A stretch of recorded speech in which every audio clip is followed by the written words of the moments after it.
ஐயையோ! இவள மறந்துட்டமே!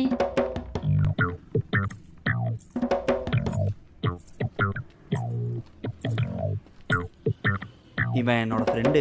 ம். ஹாய், ஐ எம் மட்டை. மட்டையா? தேங்காய் மட்டையா?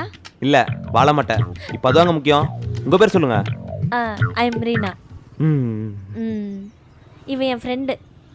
Hi, I am Pooja. I am Kavin.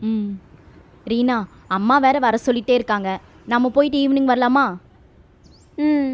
சரி பூஜா, போகலாம். கவின், நான் போயிட்டு ஈவினிங் வரேன்.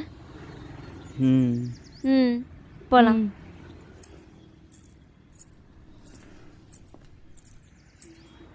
ரீனா, ம். ஈவினிங் வந்துருவல்ல? கண்டிப்பாக வந்துடுறேன். ம் பூஜா, நீ வருவல்ல? எதுக்கு? ஆ, கோயில் அன்னதானே போடுவாங்க, வாங்கி சாப்பிட.